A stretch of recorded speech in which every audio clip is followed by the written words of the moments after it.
Bonsoir, bonsoir. Bonsoir, cher frère, comment allez-vous? Bonsoir, cher fils. Moi, j'aimerais savoir, avec le discours qu'a tenu l'ancien président Laurent Gbagbo, quelle sera, je dirais, la réponse du gouvernement par rapport à ce qu'il a dit, parce que il a demandé aux jeunes de se battre, et quand on entend battre, moi je comprends tout de suite qu'il est en train d'appeler les jeunes à descendre dans les rues. Voilà. Quelle sera la réponse du gouvernement? Ok. La question elle est comprise. Hein? Ça veut dire Laurent Gbagbo était à Port hier. Il a dit beaucoup de waiko. Je vais prendre peut-être 5 ou 6. Ici, en Côte d'Ivoire, parmi tous ceux qui font la politique, moi, Gbagbo là, personne ne peut me traiter de voleur. Deuxième, comme ils veulent qu'on se batte, on va se battre. Troisième, je ne suis pas un voleur. Quatrième, attention, attention, vous êtes en train d'aller loin. Trop c'est trop. Je m'appelle Gbagbo Laurent. Je ne sais pas s'ils sont au courant. Cinquième, je sais recevoir des coups, mais je sais également en donner. Et c'est quand il le faut. Sixième, mes amis, soyez prêts pour la bagarre. On va se bagarrer. Septième, il y en a qui disent, Gbagbo, 80 ans est trop vieux. Mais entre eux et moi, Alassane Ouattara, 83 ans, qui est vieux? Celui qui est candidat pour 4e mandat, il n'est pas candidat. Et nous ferons tout pour qu'il ne soit pas candidat. Voilà les conneries que le vieux voyou de Laurent Gbagbo est allé raconter. Bon, chers frères, je vais vous poser une question simple. Hein. Est-ce que c'est pas mieux vous allez laisser votre éclaireur répondre à Gbagbo et puis laisser le gouvernement aller gouverner, aller construire les routes, aller faire ce qu'ils ont à faire, qui peut convaincre les Ivoiriens qu'il y a des gens responsables qui sont là, qui travaillent pour eux. Donc, ce que je vais vous demander là, le gouvernement ne va pas répondre à Gbagbo. Mais c'est des gens comme nous là, en tant que fils de la Côte d'Ivoire ivoirien là, nous on va répondre à Gbagbo. Est-ce qu'on est d'accord sur le principe? Parce que si on dit à notre gouvernement de prendre spécialement le temps de répondre à Gbagbo, ça veut dire que notre gouvernement là, on dit que leur travail qu'ils font là, ça ne nous plaît pas. Oh, nous on veut route, nous on veut même pont, nous on veut université. On n'a qu'à les coincer à être concentrés sur le travail. Voilà un vieux bavard qui non seulement il a passé toute sa vie à bavarder, il a pu avoir l'occasion d'avoir le pouvoir. Mais quand tu lui demandes ta gestion là, il faut venir faire un bilan. C'est échec total. Il avait le pouvoir, il avait l'armée, il avait des mercenaires, il avait l'argent du pays. C'est lui son comme ça là. Aujourd'hui, il n'est plus rien. Aujourd'hui, il n'est plus rien qu'un vieux voleur. Un homme totalement malade. Et regardez, je vais vous donner un exemple. Alassane Ouattara, là, un moment, il avait eu Corona. C'est vrai que quand les gens parlaient de ça, ça nous faisait mal. On n'aimait pas trop ça. Mais c'était la vérité. Il a eu Corona. Alassane Ouattara a 83 ans. Mais effectivement, c'est que Laurent Gbagbo dit. Nous, on ne connaît pas kilo, mais on connaît sac rempli. Et puis, moi, j'ai eu la chance d'aller à l'école aussi, j'ai fait CP1. Je crois que notre premier cours de mathématiques, c'était les poissons. Où on dit mettez les poissons ensemble et puis mettez les canaris ensemble. Mais quand on a fini ça, la maîtresse nous a montré plus grand que, moins que, égal. Et dans ça, là, nous, on a compris que 83 ans est plus grand que 80 ans. Mais, normalement, la question que Laurent Gbagbo pose là, effectivement, Laurent Gbagbo n'est pas vieux. Mais la manière qu'il a vécu sa vie là, il ressemble à un homme du Cro-Magnon qui a 200 ans. Parce que Alassane Ouattara qui a eu le même corona là, lui Laurent Gbagbo aujourd'hui, on ne parle plus de corona, hein, mais lui il est devenu aujourd'hui un sac à maladie. Et dans ça là, lui, il porte encore masque. Masque qu'il porte là, nous on n'est pas intelligent. Est-ce que c'est parce que lui-même il est devenu un sac à maladie qu'il doit protéger ceux qui sont autour de lui? Ou bien c'est son corps même qui ne tient plus parce qu'il a mal vécu sa vie. Si tu vis mal pendant 80 ans, que tu as accumulé 80 ans de malheur, Tu as accumulé 80 années de bêtises. Tu as accumulé 80 années en train de sacrifier tes reins. C'est comme ça que tu finis comme Gbagbo. Un individu vieux, malade, fini.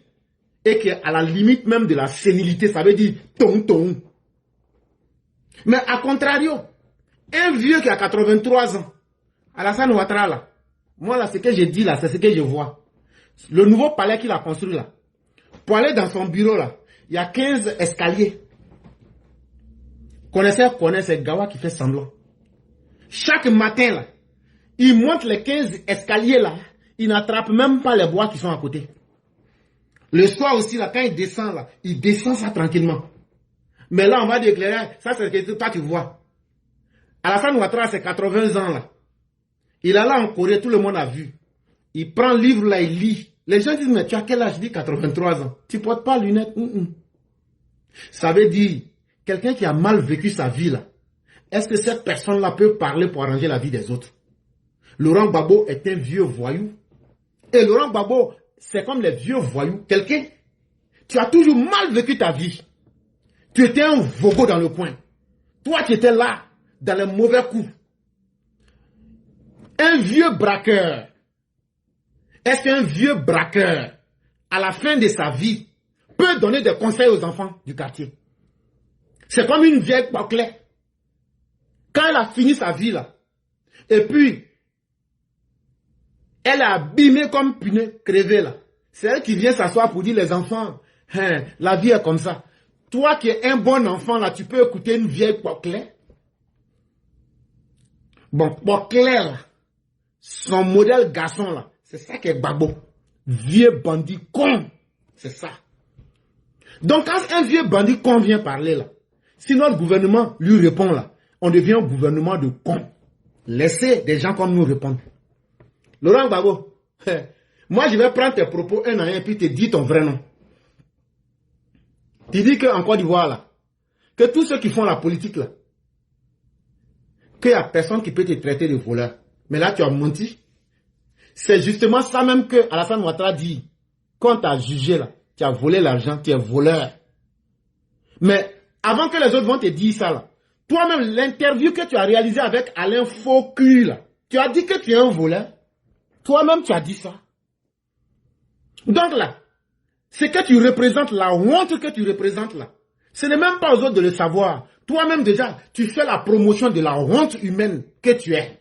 Donc là, toute personne qui se respecte ne va même plus chercher à savoir si on peut te traiter de voleur ou pas. Tu es un voleur. Et toi-même, ça te fait mal et puis ça te brûle. Mais tu es un voleur. Parce que il y a une condamnation de justice qui dit que Laurent Gbagbo là, c'est un voleur. Il doit 321 milliards à la Côte d'Ivoire. Les fonctionnaires que tu dis que tu as payés là, pourquoi on n'a pas vu les traces dans les livres de compte de l'État de Côte d'Ivoire? Vieux menteur. Tu sais pas qu'on sait que tu as caché l'argent à la banque d'investissement, l'argent volé là, de l'Angola. Tu sais pas qu'on sait que tu as caché une partie en Afrique du Sud. Quand tu étais parti au mariage de qui là même là, de celui qui était avec toi à la prison là-bas, est-ce qu'ils n'ont pas bourré une partie de l'argent là? Quand tu es sorti pour dire que toi tu n'es pas camarade avec Ouattara là, c'est quoi qui t'avait poussé à venir dire que tu n'es pas camarade avec lui? C'est parce qu'ils ont bourré ton jeton pour finir un pont à Abidjan là-bas. Ça là, les gens ne vont pas dire là, mais moi j'ai dit ça. Maintenant là, que ceux qui disent que c'est faux là, ils n'ont qu'à venir dire que c'est faux. Là maintenant là, on va venir, ce que j'ai dit là, je vais donner encore plus de preuves. Donc, toi là, si ce n'est pas le vol, la malhonnêteté là, toi Gbagbo là, tu n'es rien. Et les Ivoiriens savent que tu es tellement un voleur que ta vie même là, à la fin de ta vie là, on dit que tu es un vieux qui aime insulter, qui aime parler mal et qui est un voleur en plus. Ça veut dire, il faut être un vieux voyou sans dignité pour vivre comme ça. Ça fait un. Comme ils veulent se battre, on va se battre. Et Laurent Gbagbo, nous on ne fait pas parler avec cadavre. Quand tu étais garçon là, puis tu dis que tu étais Woody là, nous on t'a transformé en Woubi et puis on t'a mis dedans profondément.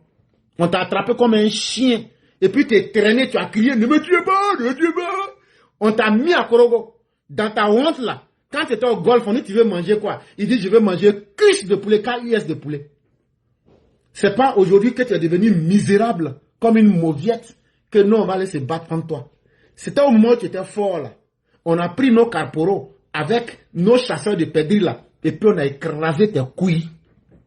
Donc là, nous, on ne va pas aller se battre avec un vieux cadavre, un sac à maladie.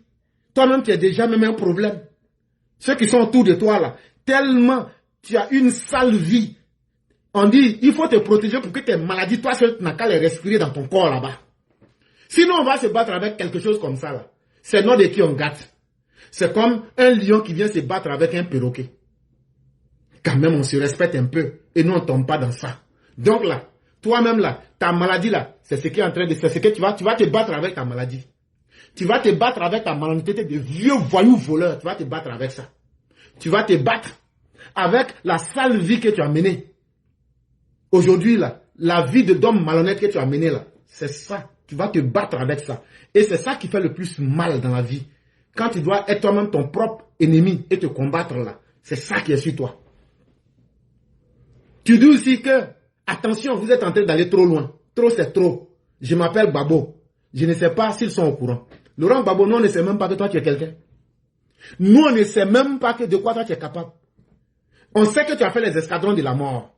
On sait que tu as demandé à Simone d'aller violer les femmes. Hé, moi là, si TikTok veut les n'ont qu'à me couper, moi, je ne changerai jamais mon langage. Hein. Alors, il faut dire VIOL, il faut dire TI. Moi, je m'en fous. Ça, il faudrait que ceux qui vont m'accueillir sur leur plateforme, vous soyez prêts.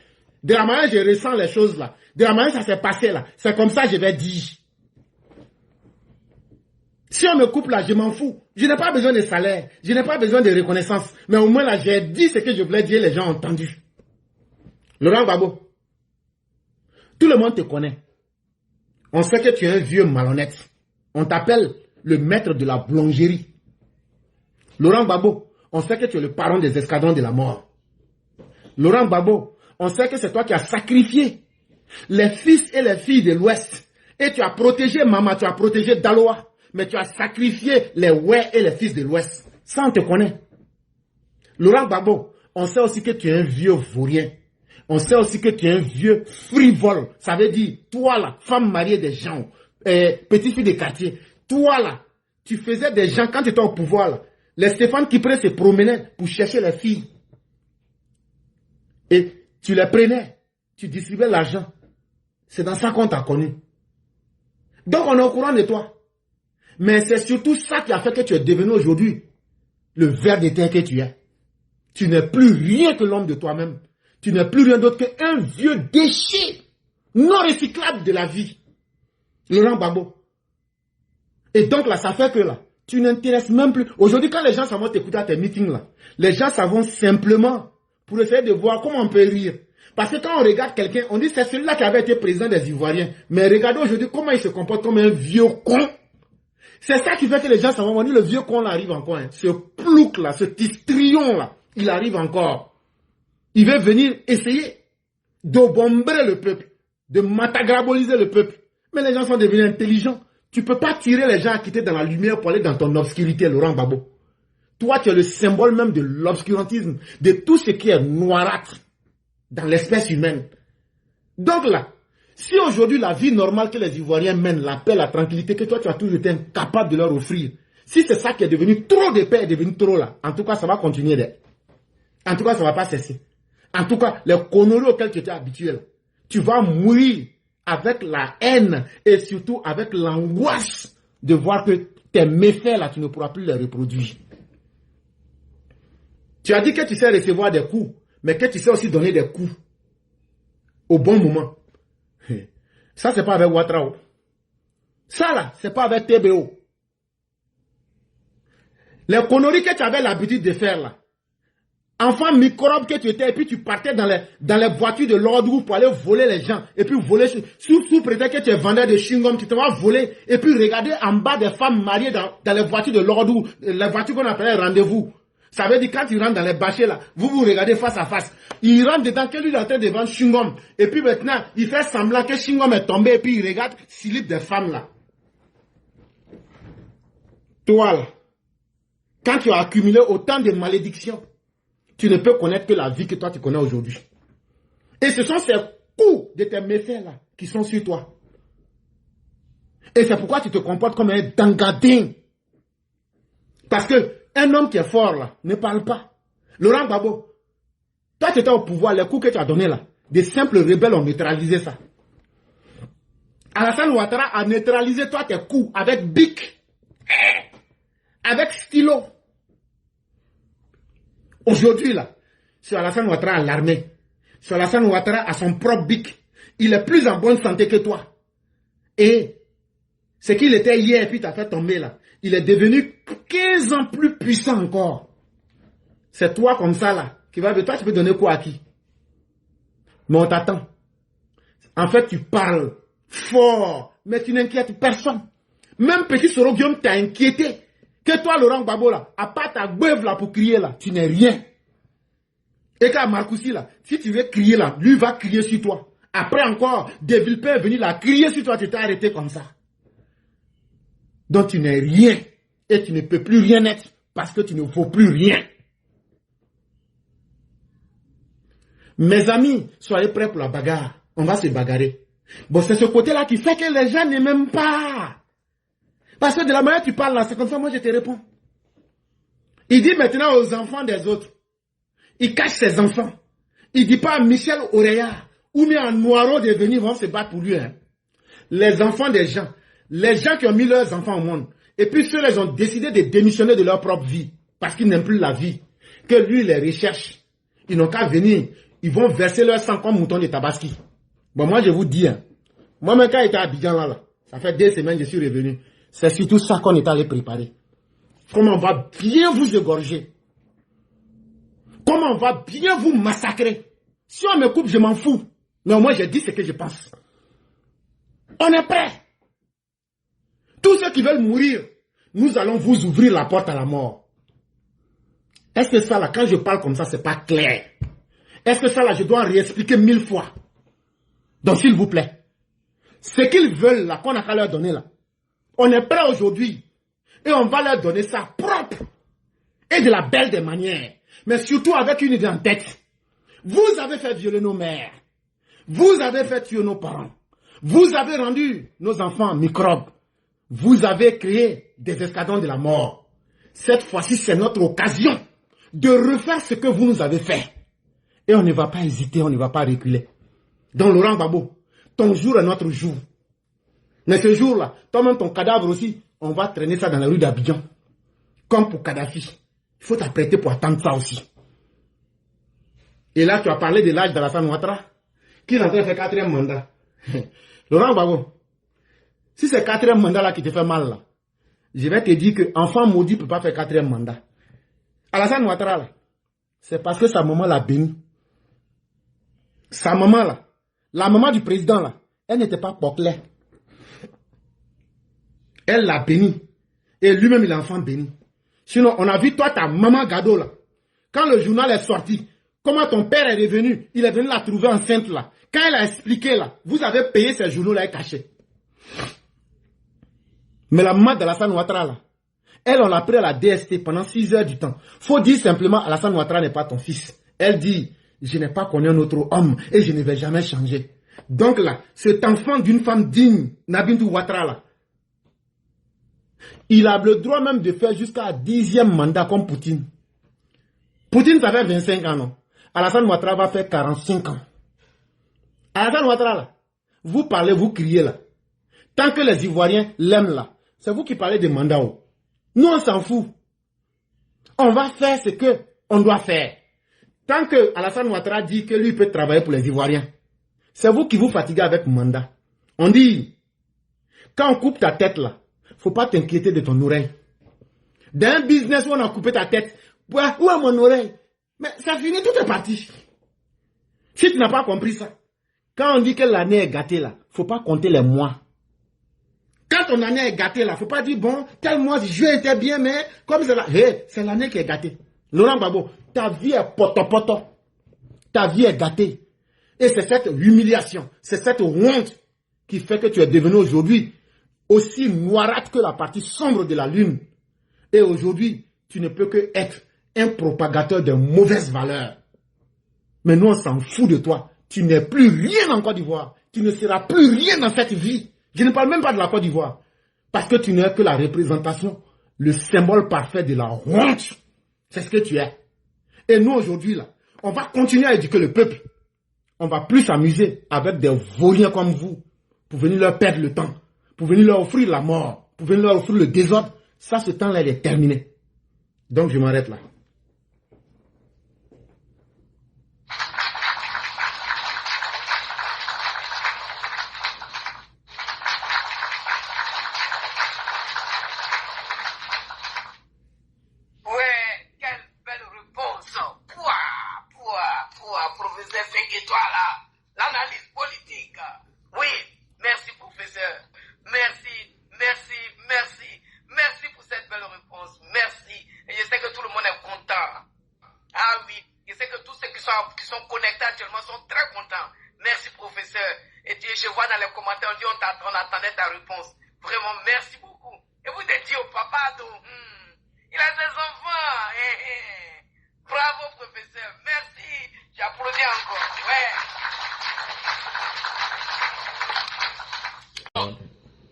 Bonsoir, éclairé, je suis monté justement pour te saluer. Comme ça fait longtemps. Effectivement. Effectivement. Donc, je montais pour te saluer. Vraiment, saluer également, saluer tout le panel. C'est pour ça que je suis monté en fait. Il n'y a pas de problème. Voilà, mais... Je ne voulais pas que tu partes sans que. J'ai salué grand frère Martial là, et le cœur. Oui, comment ça va? J'ai salué depuis ta position et ma femme, elle va bien.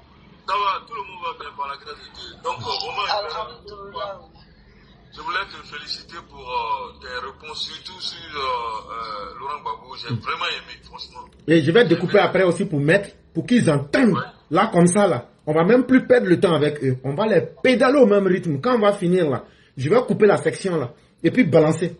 C'est qu'ils ont dit samedi là, nous on répond dimanche et puis on avance en même temps, tellement ils ne sont plus rien. C'est ça. Mais j'ai un grand frère qui m'a appelé. En fait, je faisais la grasse matinée, il m'a réveillé même.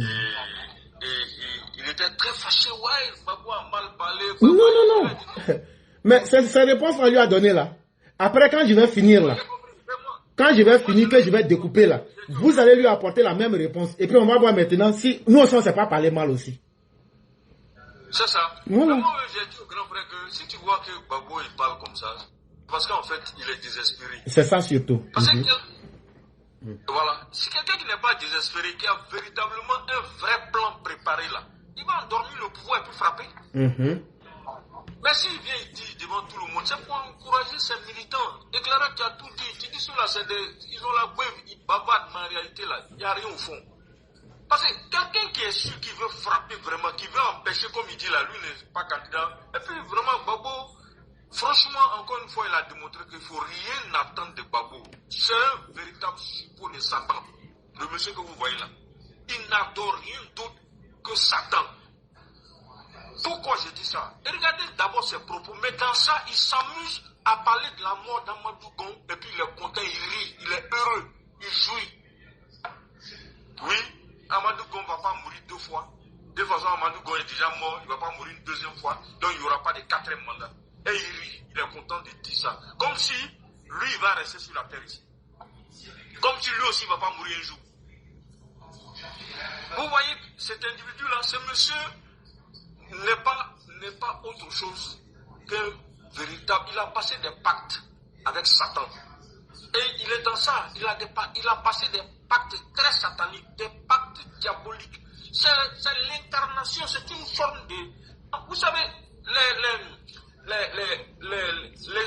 les hommes publics, même les hommes qui ne sont pas publics, mais en fonction de tes pensées, en fonction des différents pactes que tu passes, tu deviens suppôt de Satan ou suppôt de Dieu. Mais celui-là, c'est le suppôt de Satan. Il n'y a rien d'autre, on ne peut rien attendre de Gbagbo. Si quelqu'un peut me dire, est-ce qu'un jour vous avez vu Gbagbo dire merci à quelqu'un pour le service qu'il lui a rendu? Je ne parle pas de Nadi Bamba. Ça, c'est autre chose. Parce que même son merci à Nadi Bamba, c'est stratégique aujourd'hui. C'est elle qui cache son argent volé là. C'est tout. Merci beaucoup. Sinon, il n'y a rien d'autre derrière.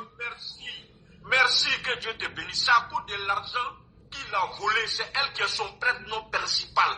Donc, il faut qu'il la rassure régulièrement. particulièrement de son amour. C'est le vrai point qui est là.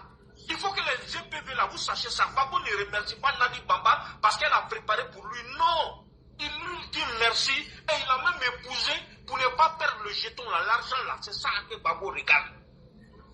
Gbagbo là, c'est un opportuniste. Il aime utiliser les gens. Il a utilisé Simone Gbagbo parce qu'il savait qu'elle était ambitieuse, qu'elle voulait le pouvoir. Il l'a mariée pour ça. Elle a fait le job pour lui. Quand il n'en a plus besoin, il a jeté. Aujourd'hui, il a besoin de Nadi Bamba. Il prend Nadi Bamba. Gbagbo n'a pas d'amis. Gbagbo n'a pas, il ne connaît que lui. C'est un pervers narcissique. C'est le numéro 1 des pervers narcissiques. Sorogum est le deuxième. Et le troisième, c'est Tidiane Thiam. Ces trois pervers narcissiques qui sont dans la politique ivoirienne. Et ce sont ceux-là qui sont en train de prendre le peuple ivoirien en otage. Et on a qu'à dire merci à la présence du Prado. Si le Prado n'avait pas été là, Gbagbo allait nous mener. Imaginez-vous, asseyez-vous, fermez les yeux, imaginez-vous un seul instant que Gbagbo était resté au pouvoir jusqu'à maintenant. Aujourd'hui là, est-ce qu'on allait parler de route goudronnée? Est-ce qu'on allait parler d'hôpital? Est-ce qu'on allait parler de troisième, de quatrième, de cinquième pont? Est-ce qu'on allait parler de métro? Est-ce qu'on allait parler de refaire l'aéroport? Toutes ces infrastructures qui existent, tous ces échangeurs qu'on est en train d'inaugurer tous les jours. On vient d'inaugurer aujourd'hui l'échangeur de Koumassi, ainsi de suite. Donc, tous, imaginez, fermez les yeux et puis essayez d'imaginer que le Prado n'était pas au pouvoir. C'est pour ça que quand Éclaireur pose la question tout à l'heure de dire, est-ce que Ouattara est devenu gênant pour qu'on dise qu'il est trop vieux pour continuer le pouvoir? Est-ce que Ouattara est devenu gênant pour qu'on dise qu'il ne doit pas faire un quatrième mandat? C'est ça la véritable question fondamentale que chaque Ivoirien doit se poser. Gbagbo, c'est un fourrier. Si vous lui donnez 100 ans, il ne peut pas construire. Il n'a pas les vibrations pour construire. Il n'est pas né pour construire. Si vous lui donnez, il avait tout. Il avait le pouvoir. Il avait l'argent de l'État. Il avait le territoire. Il a même eu la chance. Les rebelles avaient pris 60% du territoire. Lui, il avait 40%. Mais si les 40% n'ont pas été capables de construire même une route, même un goudron, pendant les élections, la campagne présidentielle de 2010, lui-même, il disait que le goudron coûte cher. C'est lui qui l'a dit. Quelqu'un qui n'a pas été capable de construire même une école, ni un dispensaire, ni un hôpital, ni encore une maternité dans son propre village, alors qu'il y allait tous les week-ends.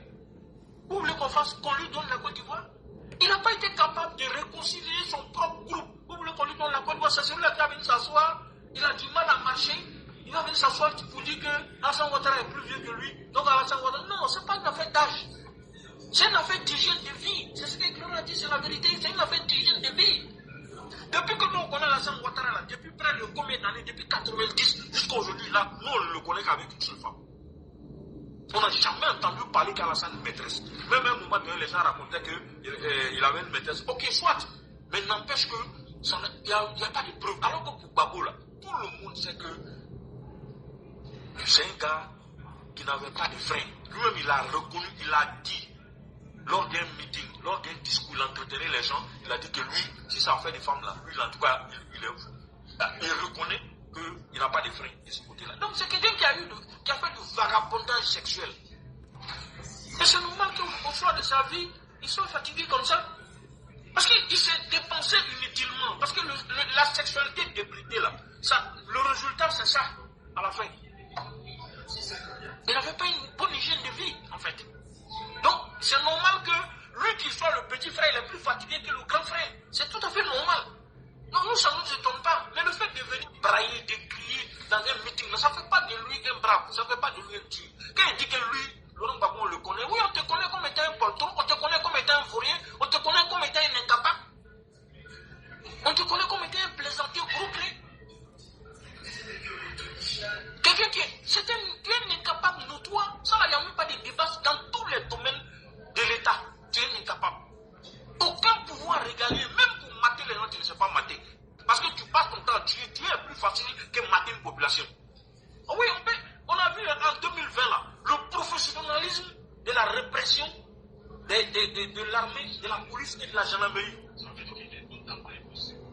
En Côte d'Ivoire. On a vu. Comme Éclaireur a dit là, si c'était un autre pouvoir, il avait déjà tué plusieurs fois.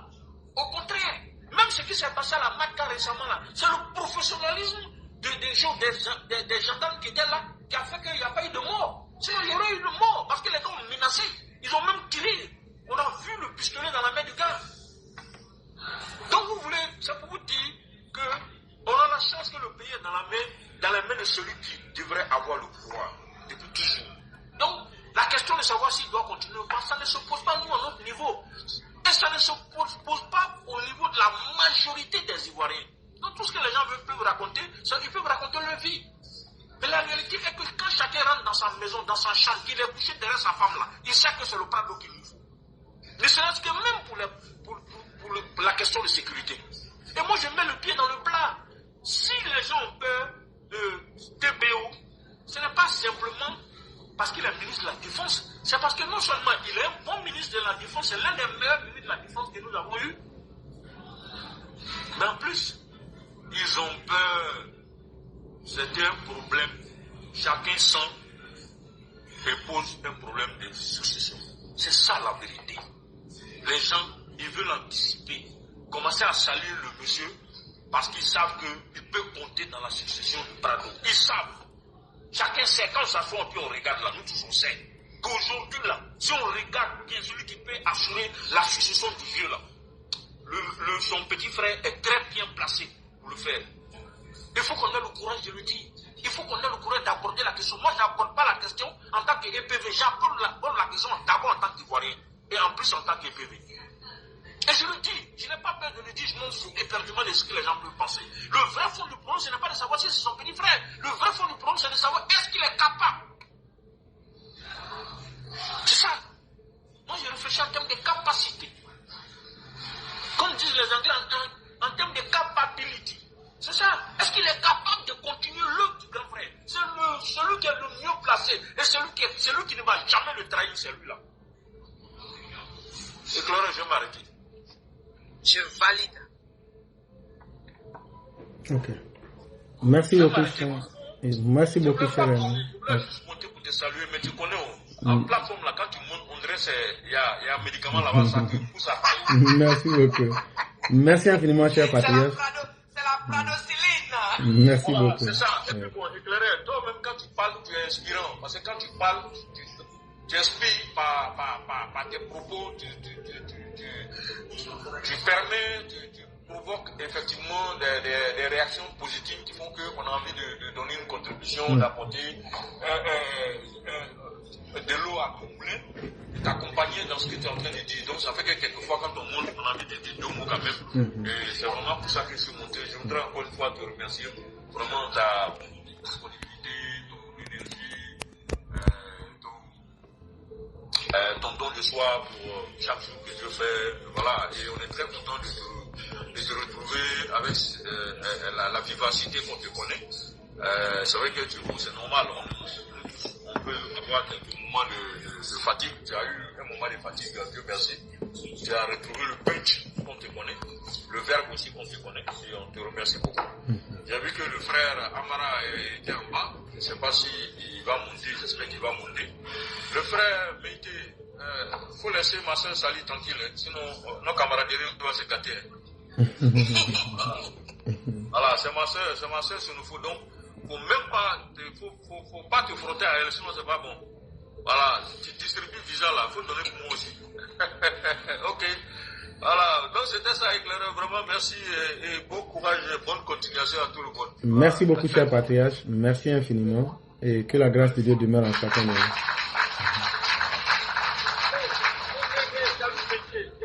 Oui? Il dit que Babou est fatigué comme un vieux sur le fond. Non, hein? Il est fatigué comme un vieux. C'est comme un vieux. C'est les Koyama là, ils aiment tellement femme. C'est un Koyama. Babou, il aime trop femme ce monsieur là, c'est pas possible. Et lui là, il aime trop. Oh là là là là là. Il aime trop femme. Si les histoires des femmes de ce monsieur là, si on veut en parler là, demain matin, il peut nous trouver ici. Il y a trop de conneries de femmes sur lui. Il pense que la vie se résume à la sexualité. Non, ça fait partie, mais ce n'est pas. La vie ne peut pas se résumer à la sexualité. C'est même pas possible. Si la vie de quelqu'un doit se résumer à la sexualité, c'est pas la peine. Tu peux pas. La manière dont excusez-moi le terme, ça est en bas là. C'est pas tu vas rester aussi en bas. Bah, le sexe là, c'est pas en haut, c'est en bas. Voilà. Mais c'est vrai que spirituellement parlant, on peut utiliser la sexualité, mais au sens spirituel et au sens noble du terme, pour réveiller la Kundalini. Ce qu'on appelle la Kundalini, c'est une énergie qui part de ce qu'on appelle le sexe. Mais le sexe, c'est tout simplement un chakra. Hein. Voilà. Donc, c'est un chakra en fait, le sexe de l'homme, le sexe de la femme. Mais c'est pour ça qu'il ne faut pas que ce soit débridé. Il faut que ton aura soit propre pour que justement tu aies ce qu'on appelle une bonne sexualité. Si tu as une aura sale, tu ne vas pas avoir une bonne sexualité. Donc tu ne peux pas du tout. La procréation qui va partir de toi ne peut pas être une procréation positive. Ça ne peut être que quelque chose de satanique ou de diabolique. Et c'est le cas de Laurent Gbagbo. Je suis désolé de le dire, mais c'est la réalité. Ce monsieur, comme le disent une partie de la Bible, c'est un arbre. Un bon arbre ne peut pas, un mauvais arbre ne peut pas produire de bons fruits. C'est pas possible. Donc c'est un mauvais arbre qui ne peut produire que des mauvais fruits. C'est pour ça que tous les partisans de Laurent Gbagbo sont aussi violents et aussi idiots que lui. Voilà, c'est des gens qui n'ont aucun sens de la République. Eux là, ils ne pensent qu'à détruire les gens, ils ne pensent qu'à détruire la Côte d'Ivoire que par rapport à leurs petits intérêts mesquins. Voilà. Et à leur meeting, à son meeting d'hier, les gars, il y a un groupe d'individus qui l'ont fait venir, qui étaient en noir-blanc, qui étaient habillés comme des corbeaux. On sait ce que c'est que le corbeau. On sait ce que c'est que représente la couleur noire et blanche. Les couleurs noires et blancs, c'est une affaire de franc-maçon. Hein. C'est une affaire de franc-maçonnerie. Il pense qu'il va effrayer les gens avec ça. C'est son problème. S'il veut, il peut habiller, tout le monde peut venir en noir à son meeting. Ça ne va pas changer son destin. C'est une perte de temps. Son temps est passé. Le temps passé ne revient pas non plus. Donc c'est même pas la peine qu'il s'emmerde. Il peut vociférer, il peut crier, mais il ne ferait personne en réalité. Voilà, il se ferait lui-même. Point barre.